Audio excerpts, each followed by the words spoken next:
अगला अगला हमारे पास आएगा बेटा बहुलीकरण की क्रियाविधि। अगला जो मेरे पास टॉपिक है वो है बहुलीकरण की क्रियाविधि। बहुलीकरण की क्रियाविधि तो आपको पता है कि एक लक्ष्य से जो बहुलक बनता है, उस एक लक्ष्य से बहुलक बनने की जो प्रोसेस होती है उसे कहते हैं बहुलीकरण की क्रिया। अर्थात एक लक्ष्य से बहुलक बनने का जो प्रोसेस होगा, उस एक लक्ष्य से बहुलक बनने की प्रोसेस को क्या कहते हैं? बहुलीकरण की क्रियाविधि कहते हैं। बहुलीकरण की क्रियाविधि की बात करें तो बेटा बहुलीकरण की क्रियाविधि दो प्रकार की होती है। पहली जो होती है उसे कहते हैं संगनन बहुलीकरण। पहली होती है उसे कहेंगे संगनन बहुलीकरण। बहुलीकरण की क्रियाविधि दो प्रकार की होती है। पहली होती है संगनन बहुलीकरण, ठीक है, और दूसरी जो होती है उसे कहते हैं बेटा योगात्मक बहुलीकरण। कौन सी आएगी? योगात्मक बहुलीकरण। बहुलीकरण की दो प्रकार की क्रियाविधि होगी, एक होगी संगनन और दूसरी कौन सी होगी? योगात्मक। संगनन बहुलीकरण और योगात्मक बहुलीकरण। योगात्मक बहुलीकरण जो होता है ना बेटा वो कितने प्रकार का होता है? वो दो प्रकार का होता है। योगात्मक बहुलीकरण दो प्रकार का होता है। एक मेरे पास जो आता है वो आएगा बेटा कौन सा? मुक्त मूलक योगात्मक बहुलीकरण। एक आएगा वो मेरे पास आएगा मुक्त मूलक योगात्मक बहुलीकरण, मुक्त मूलक योगात्मक बहुलीकरण। और ये दूसरा जो आएगा बेटा वो कौन सा आएगा? आयनिक बहुलीकरण। कौन सा आएगा? आयनिक बहुलीकरण। आयनिक बहुलीकरण आएगा, ठीक है। आयनिक बहुलीकरण बेटा दो प्रकार का होता है मेरे पास। एक होता है धनायनिक बहुलीकरण, धनायनिक बहुलीकरण, धनायनिक बहुलीकरण। एक मेरे पास कौन सा आएगा? ऋणायनिक बहुलीकरण, ठीक है।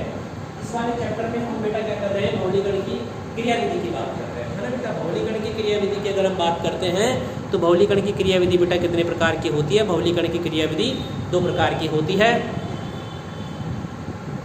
इस चैप्टर में हम बहुलीकरण की क्रियाविधि की बात कर रहे हैं बेटा। तो बहुलीकरण की जो क्रियाविधि होती है वो दो प्रकार की होती है।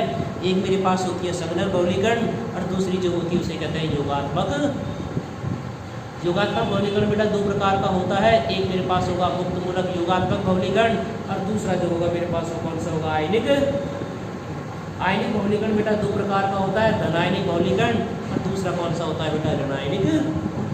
तो आयनिक बहुलीकरण दो प्रकार का होगा, एक होता है धनायनिक बहुलीकरण और दूसरा बहुलीकरण जो होता है उसे कहते हैं ऋणायनिक बहुलीकरण, ठीक है। तो पहले हम बात करते हैं संगनन बहुलीकरण। संगनन बहुलीकरण का मतलब होता है बहुलीकरण की वह क्रियाविधि। बहुलीकरण की वह क्रियाविधि, संगनन बहुलीकरण का मतलब होता है बहुलीकरण की वह क्रियाविधि जिसमें जल, अल्कोहल, बहुलीकरण की वह क्रियाविधि जिसमें जल, अल्कोहल, अमोनिया आदि और छोटे छोटे अणुओं का निष्कासन होता है, उसे संगनन बहुलीकरण कहते हैं। बहुलीकरण की क्रियाविधि का मतलब है बहुलीकरण की वह क्रियाविधि जिसमें जल, अल्कोहल, अमोनिया आदि अणुओं का निष्कासन होता है तो उसे संगनन बहुलीकरण कहा जाता है। इस बहुलीकरण में क्या होता है? इसमें पदों की वृद्धि होती है। इस पदों की वृद्धि होती है, इसलिए इसे पद वृद्धि बहुलीकरण भी कहते हैं। इस बहुलीकरण में पदों की वृद्धि होने के कारण इसको पद वृद्धि बहुलीकरण या पदंश वृद्धि बहुलीकरण भी कहते हैं। पदंश वृद्धि बहुलीकरण भी कहते हैं। बहुलीकरण की वह क्रियाविधि जिसमें पदों में वृद्धि होती है उसे पद वृद्धि बहुलीकरण या पदंश वृद्धि बहुलीकरण भी कहते हैं। इसके एग्जाम्पल अगर मैं आपको बताना चाहूँ तो नायलॉन 66 जो होता है उसका निर्माण संगनन बहुलीकरण से होता है। मैं लिखना चाहूँ आपसे डेक्ट्रॉन, तो डेक्ट्रॉन का निर्माण भी क्या होता है? संगनन बहुलीकरण से होता। अगर मैं लिखना चाहूँ बैकेलाइट, तो बैकेलाइट का निर्माण भी कौन से बहुलीकरण से होता है? संगनन बहुलीकरण से होता है। तो संगनन बहुलीकरण का मतलब होगा बहुलीकरण की वह क्रियाविधि जिसमें जल, अल्कोहल, अमोनिया आदि अणुओं का निष्कासन होता है, संगनन बहुलीकरण कहलाती है। संगनन बहुलीकरण में क्या होता है? पदों में वृद्धि होती है, इसलिए इसको पद वृद्धि बहुलीकरण या पदंश वृद्धि बहुलीकरण भी कहा जाता है। नायलॉन 66, डेक्ट्रॉन, बैकेलाइट आदि ऐसे बहुलक हैं जिनका निर्माण संगनन बहुलीकरण के द्वारा होता है। उसके बाद में आएगा योगात्मक बहुलीकरण। योगात्मक बहुलीकरण का मतलब होता है बहुलीकरण की वह क्रियाविधि जिसमें अणुओं का योग होता है। अणुओं का योग, बहुलीकरण की वह क्रियाविधि जिसमें अणुओं का योग होता है योगात्मक बहुलीकरण कहलाती है। इसमें श्रृंखला की लंबाई में वृद्धि होती है। इसमें क्या होता है बेटा? इसमें श्रृंखला की लंबाई में वृद्धि होती है। तो श्रृंखला की लंबाई में वृद्धि होने के कारण इसको इसका एक और नाम रखा जाता है, इसे श्रृंखला वृद्धि बहुलीकरण भी कहते हैं। श्रृंखला वृद्धि बहुलीकरण भी कहते हैं। ये जो योगात्मक बहुलीकरण है, इस योगात्मक बहुलीकरण में क्या होता है? श्रृंखला की लंबाई में वृद्धि होती है, इसलिए इसको श्रृंखला वृद्धि बहुलीकरण के नाम से भी जाना जाता है। इसमें श्रृंखला की लंबाई में वृद्धि होने के कारण इसको श्रृंखला वृद्धि बहुलीकरण भी कहते हैं। जैसे पॉलीथीन का निर्माण इससे होता है, इससे पॉलीथीन का निर्माण, पॉलीथीन का निर्माण हुआ और टेफ्लॉन का निर्माण हुआ। ये सारे कौन से होते हैं? श्रृंखला वृद्धि बहुलीकरण के द्वारा योगात्मक भौलीकरण जो होता है बेटा, इस योगात्मक भौलीकरण को भी मैंने दो भागों में बांट रखा है। एक मेरे पास होता है मुक्त मूलक योगात्मक भौलीकरण और दूसरा मेरे पास जो होता है वो कौन सा आएगा, वो आएगा आयनिक भौलीकरण। मुक्त मूलक भौलीकरण का मतलब है भौलीकरण की वह क्रिया विधि, भौलीकरण की वह क्रिया विधि जिसमें मुक्त मूलकों का निर्माण होता है, मुक्त मूलक भौलीकरण कहलाती है। भौलीकरण की वह क्रिया विधि जिसमें मुक्त मूलकों का निर्माण होता है, मुक्त मूलक भौलीकरण कहलाती। भौलीकरण की वह क्रिया विधि जिसमें मुक्त मूलकों का निर्माण होता है, मुक्त मूलक भौलीकरण कहलाती।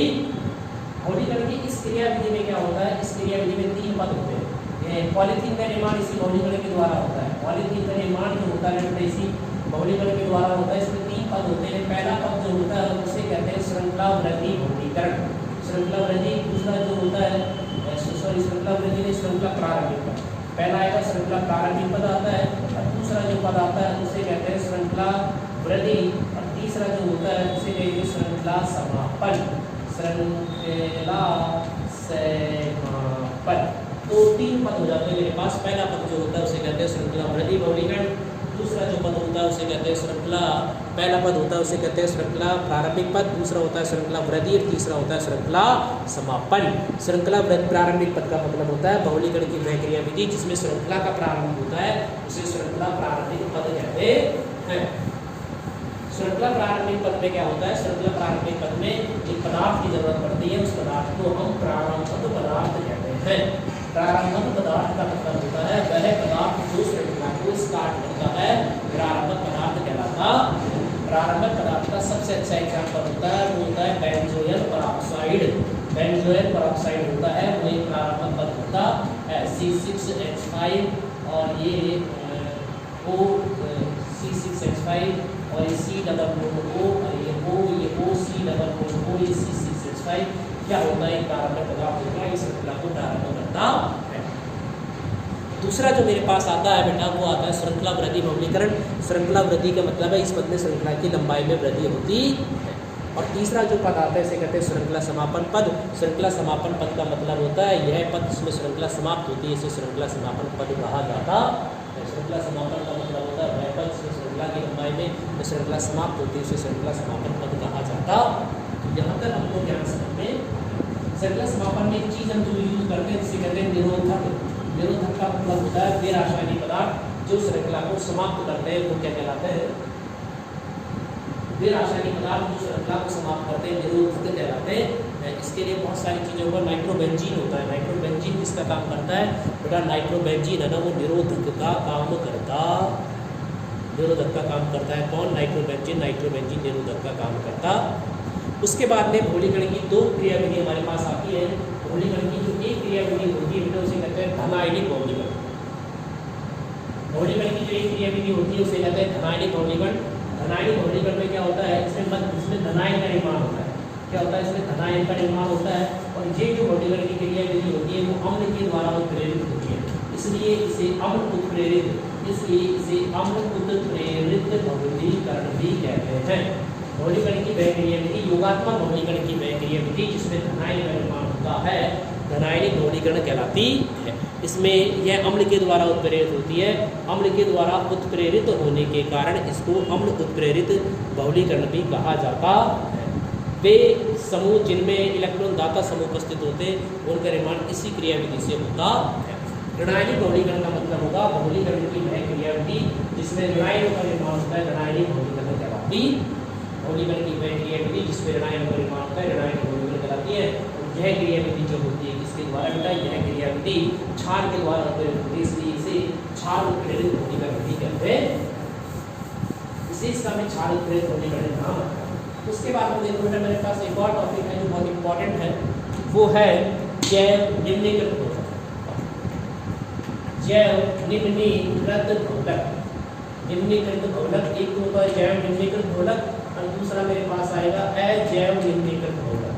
अजैव निम्नीकृत घोलक, जैव निम्नीकृत घोलक और अजैव निम्नीकृत घोलक।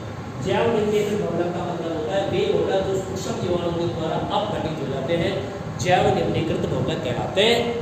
इनको जैव अपघटनी घोलक भी कहते हैं। वे घोलक जो सूक्ष्म जैव अपघटनी और जैव अनअपघटनी, इसको लिखेंगे जैव अपघटनी। वे बहुलक जो सूक्ष्म जीवाणुओं के द्वारा अपघटित हो जाते हैं जैव अपघटनी बहुलक कहलाते हैं, और वे बहुलक जो सूक्ष्म जीवाणुओं के द्वारा अपघटित नहीं होते उन्हें जैव अनअपघटनी बहुलक कहते हैं। जैसे कि पीवीसी जैव अनअपघटनी बहुलक होता है, पॉलीथीन जैव अनअपघटनी बहुलक होती है। इसी तरह बैकेलाइट भी क्या होता है बेटा, बैकेलाइट भी क्या होता है, जैव अनअपघटनी बहुलक कहलाते हैं। तो वे बहुलक जो सूक्ष्म जीवाणुओं के द्वारा अपघटित नहीं होते उन्हें जैव अनअपघटनी बहुलक कहा जाता है। और ये जो बहुलक होते हैं वो बेटा पर्यावरण प्रदूषण का कारण होते हैं। अजैव निम्नीकृत बहुलक वे बहुलक जो सूक्ष्म जीवाणुओं के द्वारा अपघटन नहीं होते और पर्यावरण में लंबे समय तक वे बहुलक जो सूक्ष्म जीवाणुओं के द्वारा अपघटित नहीं होते और पर्यावरण में लंबे समय तक बने रहते हैं, ऐसे बहुलकों को हम क्या कहते हैं बेटा, ऐसे बहुलकों को हम कहते हैं अजैव। ऐसे बहुलक जो होते हैं इन बहुलकों को हमने नाम दे रखा है, इन बहुलकों को हम कहते हैं अजैव निम्नीकृत बहुलक। इसके एग्जाम्पल है पीवीसी है, पॉलीथीन और बैकेलाइट। उसके बाद मेरे पास आता है बेटा जैव निम्नीकृत बहुलक। जैव निम्नीकृत बहुलक का मतलब होता है वे बहुलक जो सूक्ष्म जीवाणुओं के द्वारा अपघटित हो जाते हैं वो जैव निम्नीकृत बहुलक कहलाते हैं। वे बहुलक जो सूक्ष्म जीवाणुओं के द्वारा अपघटित हो जाते हैं वो जैव निम्नीकृत बहुलक कहलाते हैं। इनके एग्जाम्पल है बेटा मेरे पास PLA का मतलब होता है पॉलीलैक्टिक एसिड। दूसरा मेरे पास है PGA का मतलब होता है पॉलीग्लाइकोलिक एसिड। एक मेरे पास होता है PHBB का मतलब होता है पॉलीहाइड्रोक्सी ब्यूटाइरेट वैलेरेट। तो एक बार PHBB को पूरा डिटेल से देख लेते हैं बेटा हम। PHBB मेरे पास अगला जो पॉलीमर है दैट इज PHBB। इसका पूरा नाम होता है वो होता है बेटा पॉलीहाइड्रोक्सी ब्यूटाइरेट वैलेरेट। इसका नाम होता है पॉलीहाइड्रोक्सी ब्यूटाइरेट वैलेरेट। PHBB का पूरा नाम होता है पॉलीहाइड्रोक्सी ब्यूटाइरेट वैलेरेट। इसको बनाने के लिए दो इकाइयाँ यूज करते हैं। पहले मेरे पास आता है CH2 और ये CH3 और ये CH2 और ये C डबल बॉन्ड OH और यहाँ पर क्या लगाएंगे बेटा OH, इसके मैंने इसका नाम होता है, ये वाला कार्बन अल्फा है, ये वाला कार्बन बीटा है। इसका नाम हो जाएगा बीटा हाइड्रोक्सी ब्यूटाइरेट। इसका नाम होता है ब्यूटाइरेट। ऐसे मैंने क्या लिया, यहाँ पर मैंने लिया ये OH और यहाँ पर ये हो गया CH और ये हो गया C2H5 और ये CH2 2 2 4 और C डबल बॉन्ड 2 और ये OH। इसका नाम ये वाला अल्फा और ये वाला बीटा, तो इसका नाम हो जाएगा बीटा हाइड्रोक्सी वैलेरेट। इसके भी बेटा मेरे पास है यहाँ से जल के अणु पर इसका असर कर दिया, तो यहाँ से जल के अणु पर इसका असर कर दिया तो जल अणु बाहर निकल जाएगा, ये फ्री करेंसी आ जाएगी O, ये CH और ये हो जाएगा CH3 और ये हो जाएगा CH2 और ये C डबल बॉन्ड O, ये O, ये CH और ये C2H5 है और ये CH2 और ये C डबल बॉन्ड। ये जो होता है इसे कहते हैं बेटा पॉलीहाइड्रोक्सी ब्यूटाइरेट वैलेरेट। इसको पॉलीहाइड्रोक्सी ब्यूटाइरेट वैलेरेट कहा जाता है। और इसी को हम शॉर्ट में क्या लिखते हैं PHBB। इसी को शॉर्ट में क्या लिखा जाता है PH। जहाँ तक आपको बातें समझ में आनी चाहिए। तो PHBB क्या होता है, PHBB एक जैव निम्नीकृत बहुलक होता है। एग्जाम में आपसे सिर्फ ये सवाल पूछा जाएगा PHBB का पूरा नाम लिखो, तो आप PHBB का पूरा नाम बड़े आसानी से लिख सकते हो कि PHBB का पूरा नाम पॉलीहाइड्रोक्सी ब्यूटाइरेट वैलेरेट होता है। उसके बाद आपसे ये सवाल पूछा जाएगा, कि साहब PHBB की एकलक इकाई क्या होती है। तो आप क्या लिखोगे, PHBB की जो एकलक इकाई होती है वो बीटा हाइड्रोक्सी ब्यूटाइरेट और बीटा हाइड्रोक्सी वैलेरेट होती है। 4 कार्बन को ब्यूटायर बोलते हैं और 5 कार्बन को वैलर बोलते हैं। तो पॉलीहाइड्रोक्सी ब्यूटाइरेट वैलेरेट होती।